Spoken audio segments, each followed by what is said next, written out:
he must go out there and be the doctor and the missionary out there. In Bethel. Yeah. Uh-huh. Now let's see, where were they? We He got said that she had recovered, but then this she had recovered from the operation, but not the cancer, because she was terminal. So later, he went 3 weeks later out to Palmer to be the doctor. So one day, one night, or one day, I don't know which it was, he got a call on the telephone. He went to the telephone. There was a little weak voice on the other end, said, whisper. Doctor said, you'll have to speak up. I can't hear you. She said, the mama is real sick, and we need you to come out here. And it was the same lady that he'd operated on some weeks before. And then Earl says, well, tell me, what is her problem? And the little girl says, I can't tell you over the phone. And Earl says, well, why can't you tell me over the phone? Because she says, she can't go to the toilet. She thought somebody would hear it. She's afraid to tell Earl on the phone that she can't go to the toilet for fear somebody be listening and hear what she's saying. So Earl said, that's all right, you can talk on the phone. And she can't go to the toilet. All right. She said, can you come soon? Earl said, I'll be there as soon as I can. So then he called the railroad section, and he got some man to, I think Max Sherwood took him to the railroad tracks where he would get on this little train. I don't know what you call these little carts, you know. So he... the speeder. Yeah. Colonel Olson's speeder. Yeah. That's right. That's right. So anyway, they got on this and took Earl down there. And when he got down there, he had told the girls at the hospital before, he said, prepare my bag. I have to go out to see this woman. So they prepared him a bag, and he took it and he got on there. And he didn't check the bag. But when he got down there and he looked at her, she had a very distended stomach. You know, she needed to urinate. So he looks in his bag, and they put an enema kit in, but not anything to catheterize her. Not really what she needed. No. She didn't need that at all. So he thought, what in the world am I going to do? It takes me so long to get back up there and get back, So he thought, what could I do? And he took his stethoscope apart. He couldn't find anything that he could use. So he remembered as a child, he and Charles, his brother, used to go out and cut weeds that were hollow, and they'd blow peas through them. So he went outside with a knife and looked around, and by cracky, there he found a weed. I know it.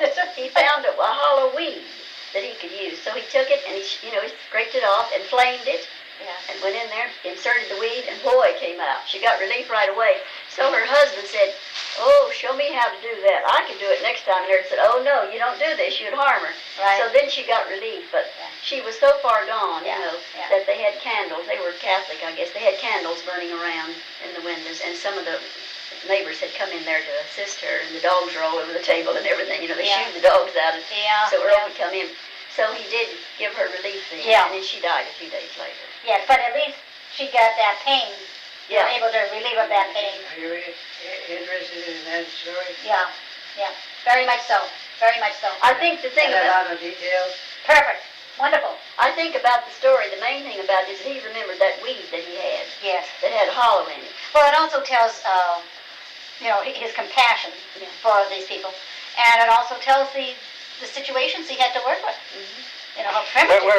Where was the hospital? Was this they had a railroad hospital there? That was in Anchorage. Mm-hmm. Was that where you operated from, the railroad hospital, or? On this woman, he operated. I was in Anchorage 3 weeks, and I immediately put to work by Dr. Romig, and I operated in a railroad hospital, and on the 15th of July. Of what year was it? 35. 35. I that one wasn't there yet. I went. That was BB before Bob. I went and operated in a regular Palmer. Yeah. That was the story. Now the story of him going to Palmer is I didn't know that somebody was going to write a book about him, and I thought he might write it. He was going to write his own book, and then he got sick. Yeah. So I was writing up little stories for him. So this story about him going to Palmer is very unique because he was, Dr. Romig came in. He was writing a letter to his mother. He'd been there 3 weeks. And Dr. Romig came into his room and says, Earl, you've got to go to Palmer tonight. There's 3 babies died down there, and the people are very upset, and there's going to be a lot of trouble. And I want to send you to Palmer tonight, so they selected 3 nurses and get this stuff together to go out there on the train. So Earl says, well, how can I get out there tonight? There's not a train that goes out there. He says, we'll send a special train. And they left about midnight, did you not? They got all those supplies on the train and left about midnight. And they arrived in Palmer about 2 o'clock in the morning. Was it 2? 2 in the morning. And when they got there, there's a lot more to this I can tell you before it Okay, did. sure. But what actually happened was, here these people had been sent there to over 200 families had been sent there from President Roosevelt's deal to Oh, send yes. people colonize Yes, the valley, the story. and didn't send a doctor with them. And they wasn't supposed to be pregnant if they arrived there, and all that, but they had all kinds of things. On the way, the children had picked up measles and chicken pox, and they arrived ill. Some of them had to be taken to the Anchorage Hospital and put in the hospital there, but the rest of them were sent down. And of course, as day passed, more children got sick. 3 died. They lost 3 children. And so That was before I got there. before you got Before there, you got there. and they'd lost 3 children, so that's why they said that Earl had to go then. So he went, he said, yes, I'll go. So he went down there with these 3 nurses. With the condition that I intended to go to Bethel. He went to Bethel, but he had to go there first. So when he arrived, Then he never got to Bethel. here he saw a tent city. Yeah. There was no houses, there was no hospital there. That's where we use the expression.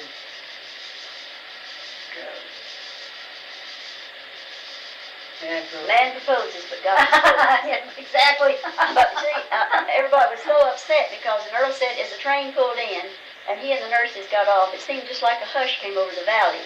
It wasn't because Earl Albrecht had arrived, but the medical profession was represented there. Yeah. And that Well, what had year arrived. was this been? About 36? This or was what? 35. 35 also? They only been there 3 weeks. That's right, the colony arrived in 35, didn't it? Huh? So they didn't have any. So they had a building that had 3 sides with wood, and the second side was a screen, and that's where they held their city hall or whatever it was. Right. So they got busy as soon as they heard that the doctor was coming, and they took and planked in the other side. But now they had no running water, no flush toilets, no sterilizer. They brought all this stuff with them on the train that they needed.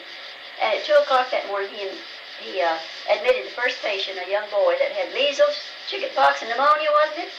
My goodness. He was in serious It condition. certainly was. And then they kept bringing the children in later on.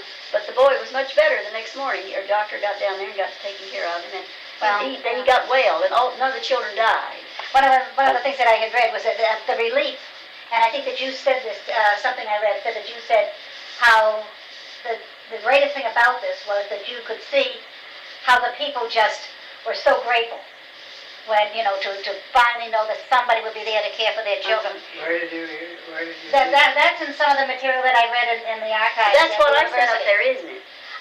It just says the archivist just put these Now, is boxes that on in my the Earl table. Albrecht Library Park there? They're all. They didn't have anything in there till I sent them. Oh, they didn't have anything? I don't think they They've got did. about look at They this. told me, they said, we have nothing in here in the archives about the health department, nothing. Oh, well, I don't think they have much about the health department, but they did have. Well, see, last year I've sent, I worked, it's been about 1.5 years since I got the message that I was to send these boxes, and I sent about 12 boxes last year, and recently it sent 4 more, and I think all this stuff was in there. Well, I think the 12 boxes they have cataloged. You can turn that off if you want to just use it time something else. One thing that I wanted to ask, the one thing I'm not clear on, did Dr. Romig ask you to come to Anchorage because of the influx of the people in the valley? No, I wasn't sure about that. You see, he knew that you were going to be a missionary, a Moravian missionary, and he knew you wanted to come to Alaska. You were at the Abingdon Hospital then doing some internships, and so he wired you to come to Alaska immediately. And Earl says when Dr. Romig says to come immediately, he means it, so he got busy and left. But that was because suddenly he had all these people in the Matanuska Valley to take care of. Do you know John and Betsy Tower? Yes, very well, I Is it true that you called them up at 6 o'clock one morning and said, come up here? probably. Now listen, didn't you go down to the States and meet them down in the lower 48? Connecticut, yes. In Connecticut. And John can tell some fantastic stories. They're not all, don't have that. I played tennis with John. Yeah, John and I they're played good tennis. friends of ours. You know my best friend. Okay. Oh, he's the sweetest thing. We love him, but he's got stories he tells on Earl. I just finished editing a book that Betsy wrote. Betsy wrote a book about 3 people who developed Cordova and Valdez and like Kennecott copper and all that. Vendors.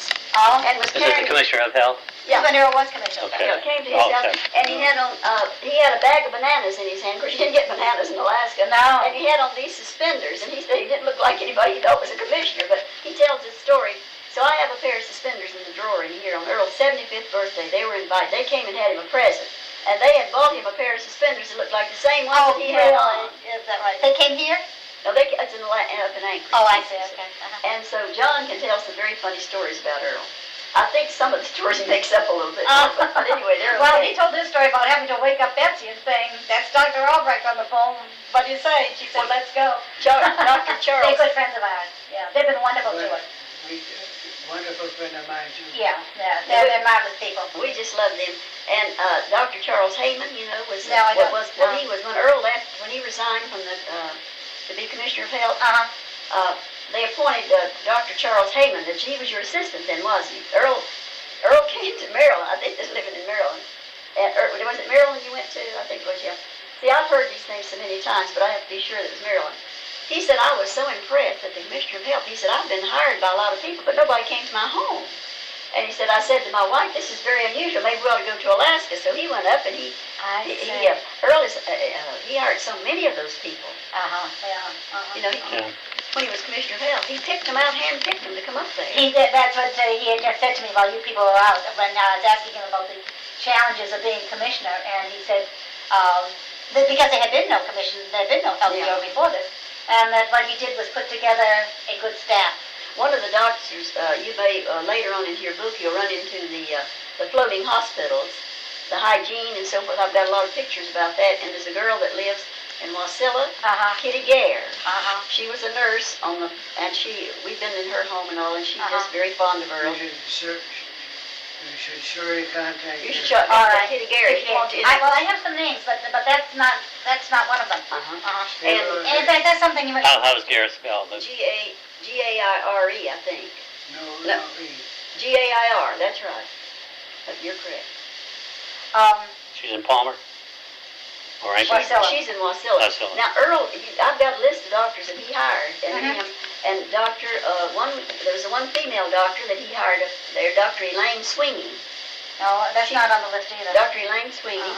She came up there and was on that boat a long time, and she went out also in the little unit. You might at some point, but I thought what I would do after talking to the two of you is when I get back in Anchorage is write out a list of all things that you might do, such as a list of this kind. Helen gave me a list, but it I've got some of the sweetest letters here that these people have written to him, thanking him. We got on our Christmas card this year. It said, Doctor, thank you for changing my life when you allowed me to work under you when you were Commissioner of Health. And we got another doctor, Lee Garrick. Are you familiar with that name? Lee Garrick came to Washington and was your assistant. And later on he was consultant. Then he was he went back to Washington to be the Deputy Secretary of what? Public Health. Not Public Health. Surgeon General. Surgeon General of the United States, Deputy Surgeon General. And he just recently has sent Earl a picture. I've got 2 pictures in there. He calls him up and writes to him. And then there's another doctor, Bob Smith. Dr. Bob Smith. What was he? He was a surgeon. Yeah, but in Alaska, what did he do? Administrator. And he sent us something. And then there's a young doctor came in, called me up one day here a couple of years ago and said, I've never met you, but said, Earl wasn't doing too well then. He wasn't receiving too many guests. It was when he was right after stroking. He said, I'm going to leave Florida for a little while. I'll be back, but I feel like I've got to see Doctor before I leave. He said he changed my life, and it's written in my book right there. So I let him come. They came down that day, and his wife's a nurse, and I can't imagine I was so glad I let that couple come. Now he's been kept in contact with us. He's coming to see him before long. And he said, your husband changed my life. Everybody tells me this. I hear it all the time. And Earl helped him get his license up there. And Earl said to him, young man, what are you planning to do in the future? He said, I don't know. And Earl says, go into a specialty. A specialty's a thing in the future. And he took him up on it. He went to Mayo's Clinic and became an anesthesiologist. And he said, oh, my life has been so wonderful since then. But I have to tell you about this when they came. They came and they sit over here and they were very quiet and they had their hands folded and they were so anxious to see him. And I'm telling you, I had tears in my eyes. What happened? Earl was in this room and he had on his pajamas. I went in and got him up and brought him in. And when he came in, they were standing just like this. Both of them standing here, just waiting for him. He thought the Pope was coming in. Really? They had such awe on their face. I mean, they were just awed seeing him. And he said, I felt like I couldn't go back without seeing this man. And they hugged him and loved him. And he wrote something in that book about it. You changed my life. It was so touching to me that I could almost sit over there with tears in my eyes. They just looked at him with such admiration, and it was really... Well, this was the same reception in Bethlehem when he came. when he would come for a trustees meeting, this was the same reception, was that they were in awe of him. And this is why when Helen came to me and asked me if I would, do this story on this thing, I said, I will, and I will tell you why I will. It's because I know of the awe that this man inspired just in Bethlehem. And I've seen that over and over again. And I just told your husband he is a very modest man. I'll say this in front of He him. certainly is. He's very modest. I told him I was married to him 3 years before I knew he had a book dedicated to him and had gotten 3 honorary degrees. Oh my Or goodness. 2, I don't know which was 2.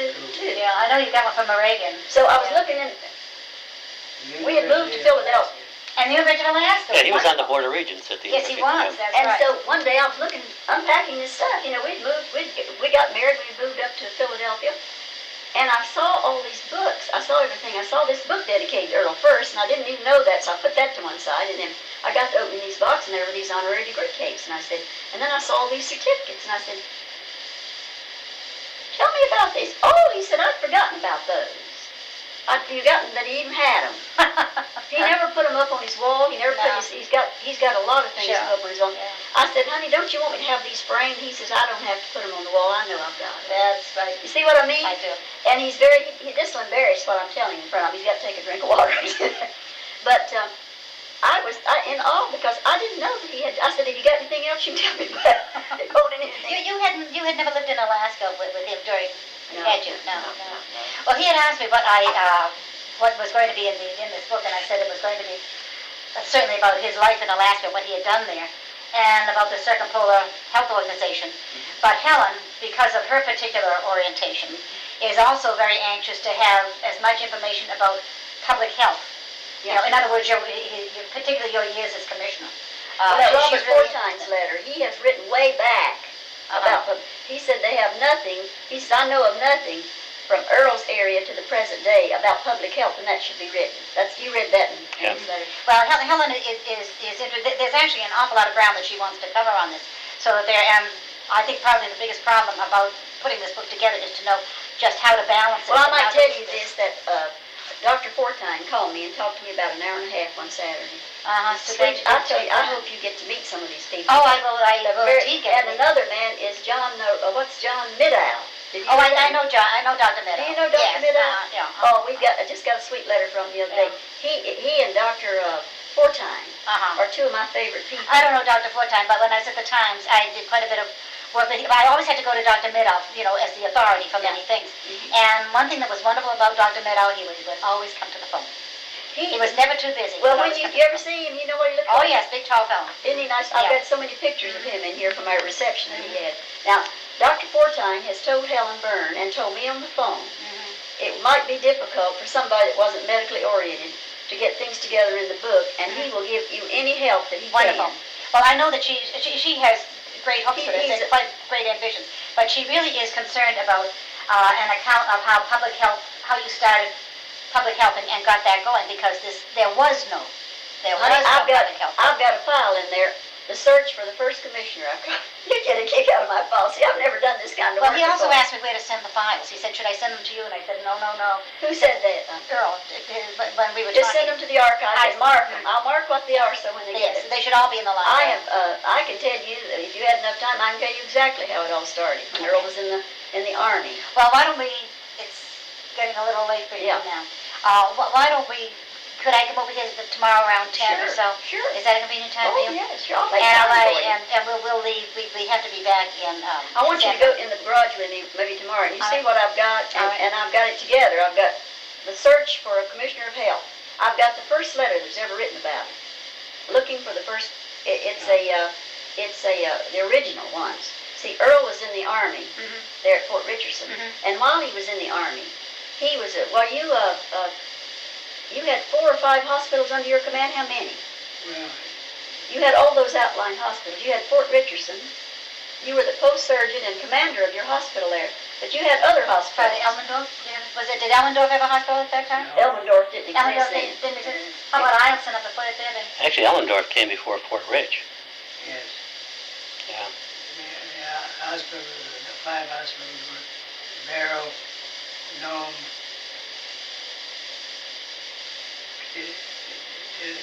Dillingham. Dillingham and Juneau. And you see, he had to make trips around to all these places. And as he saw As he was out, was seeing all these people, he recognized how terrible it was that these people were so sick with TB and everything. Terrible things. And he saw this when he was in the Army. And he didn't let that go by. He probably made notes of it, didn't you? Anyway, while he was in the Army, he began working. He did a lot for public health when he was in, as much as he could there, you know, being in the Army. And so when the war was started winding down, Earl thought then he was going to get back and he'd get to go to Bethel. Right. And so there's already some letters going back. Who was going to be the Commissioner of Health? And yeah. I just thought Okay. One of Bob's editorials is TB or not TB. Oh, To really? be or not to be? TB or not Is that TB? so?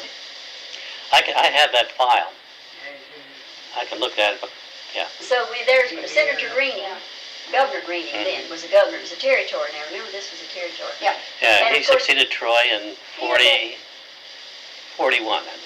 You had quite a little experience with Governor Greening because you were in the service. You had written some things together that he knew who you were. So the first letter came. Okay, they had got permission from Washington now to select a Commissioner of Health, and who would it be? And it had to be an Alaskan. It had to be this. It had to be a doctor, somebody that knew something about it. And so his name came up, I think, 3 times. And of course, Senator Greening, I think, already had his finger on him and hadn't told it. I mean, he didn't ask Earl if he'd be, and then the negotiation started. Would they release him from the Army, because the war was nearly over, so he could take the post? And all these telegrams, I've got them in there, that went to the White House and back and everything to see if he could, and finally they told him they would release him because of the conditions there. And they got him released, and then I've got all of that stuff in there, and I don't know if I've ever seen What you should do, Margery, is just, keep it all and label it as such. Keep it in separate sections if you possibly can, and send it all up to the university. And what they're doing with it up there is they are duplicating it. Are they? Yes, and sending copies up to the Rasmussen Library up at Fairbanks. Are they sending all the copies of everything I sent? I don't know if they're sending everything, I but think I know. what they're sending up there is only the Board of Regents stuff. That may be, but I know that the archivist told me that they are sending And I'll copies. tell you why. Elmer and Earl were on the board together. And we were having dinner with Elmer one night, and he said to Earl, I hope you're going to send your papers up to the Rasmussen Library about the Board of Regents. I see. We'd already told the other. So I said, well, they said send them to us, we'll make copies of them and send them up there. What's his name? Mr. Wally. Dennis Wally. Dennis Wally, Dennis, yeah. Dennis Woolley, Wally. W-A-L-L-E. Yeah, right. You pronounce it Woolley? Wally, you're right, Wally. Anyway, that's why they're going up there, because we wrote to Mr. Wood. We got a letter from Dr. Wood. He wrote not too long ago, and he said Earl had written to him and asked him what he was going to do with his papers, because he's involved in the circumpolar. And he says, well, he put them in the library there because that was where he figured that's where it'd be because that's where the first meeting was. I see. Now, the reason they're doing it in Anchorage is because the hub of the whole people live there in Anchorage. Yes, that's right. That's right. And they have... It should be the capital, Should be the capital, yeah. Well, we Should won't get into that. They accused Earl of wanting to move the capital one time. But anyway, it should be there because that's where the foundation was started, and that's where Earl lived. Earl never lived up there. And that's where it should be. Yeah. Now, there's too many people in Anchorage that's involved with the circumpolar health not to have it in Anchorage, to have it up there. Yeah. So if they're jealous, they can make copies and send them up there. Yeah. I don't know really what they're doing, but I know that they are sending copies of some things up there. And Now, they told me, if you'll send everything that you've got up here, we'll copy it and send it back to you. And I told Earl, I hate to let it go out of my hands because this is his life, and I can get my copies made that I'm on here. Most of this stuff here, it already says our copy already sent to the university. I see. But about at least a year and a half I've been working on this, and I've had to quit at different times. And it's hard to pick it back up. Now, did I send this or not if I don't write notes to myself? Sure. What happened to the original writer who was supposed to do this book? What was her name? Oh, they had a meeting and had some authors. One man was named Jack Frost. Do you know him? Yeah, Jack Frost from the APU, Alaska Pacific University. I said, Earl, he'd have to change his name to John Frost. Yeah. But I don't know him or anything. So they picked out this Barbara Sweetland Yeah, Smith. yeah. And she sent us some material that she has done. She researched some churches and things there. But she was into some things that she couldn't start. Helen's interested in getting this started right away because where she wants it finished. I do. And so Barbara told her she couldn't do it till late April if then. Uh-huh. And Helen thought, oh, that just won't do. Yeah, yeah. No, it's, there's, What was her background? I'm amazed at this, I know how Nancy was recommended, and Nancy was recommended by the journalism people at the university. Well, what happened was some of those people gave her this girl's name, and she went in for an interview. And brought some of her papers that she'd worked and sent them to us and wanted to know if they'd be, if we thought that she could write the book. And so she was coming down here and stay a couple of weeks. Yeah, well, I think that'd be very hard on Dr. Albrecht to do that. What I would plan to do is, they want a year and a half of research and writing before this, and actually a year and a half of research and then writing, and then have the book published in time for the 1996 Are there any meeting. publishers in and around Anchorage? There is an Epicenter Press up in Fairbanks that is struggling along. There is, the university has a press in Fairbanks, but Betsy Tower was hopeful that she could get her book published there, and she may. Well, now Betsy Towers wrote to Earl. She's written some small, like Cap Latry. Yeah, but she's written something quite a bit larger this time. Oh, has she? Yeah. She wrote to Earl and said Earl was in the throes of writing a book. He's got some stuff written. Good. I don't know how much is, but anyway, he was going to start writing. He writes beautifully. Have you ever read anything he wrote? No, I haven't. Well, even his I'll tell you what I have. I know that he is a person who's wonderful with words, however, because I have read interviews with him, and I can see how articulate he is for reading those interviews. Well, now he thought Betsy wrote him this book and said, I'd like